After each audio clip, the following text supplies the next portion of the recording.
নমস্কার বন্ধুরা, আজকে আমি তোমাদের বানিয়ে দেখাবো দই বড়ার রেসিপি। দই বড়া বানানোর জন্য নিয়েছি আগে থেকে ভিজিয়ে রাখা 200 গ্রাম বিউলির ডাল, যেটা আমি ওভারনাইট ভিজিয়ে রেখে দিয়েছিলাম। এবার ডালটাকে জল ঝরিয়ে নিয়ে মিক্সারে ভালো করে পেস্ট বানিয়ে নিলাম।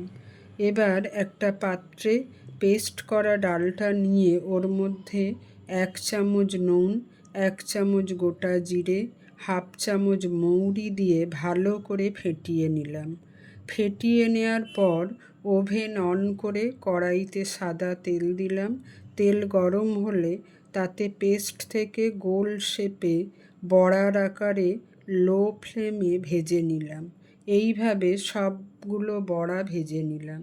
এবার একটি পাত্রে রুম টেম্পারেচারে রাখা কিছুটা জল নিয়ে ওর মধ্যে সামান্য নুন দিয়ে ভেজে রাখা বড়াগুলো জলের মধ্যে ডুবিয়ে রাখতে হবে। 10 থেকে 15 মিনিট জলে ডুবিয়ে রাখার পর বড়াগুলো জল চিপে রেখে দিতে হবে। এবার একটি পাত্রে আগে থেকে ফেটিয়ে রাখা টক দই নিয়ে তাতে 2 চামচ চিনি দিয়ে নাড়িয়ে নিতে হবে।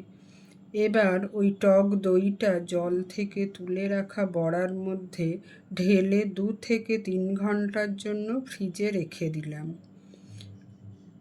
এবার বড়াগুলো ফ্রিজ থেকে বের করে একটা প্লেটের মধ্যে দই বড়াগুলো দিয়ে ওর মধ্যে উপর থেকে বিট নুন, চাট মশলা, ঝুরি ভাজা টমেটো কেচাপ আর আগে থেকে বানানো ভাজে মশলা স্প্রেড করে সার্ভ করুন টেস্টি দই বড়া।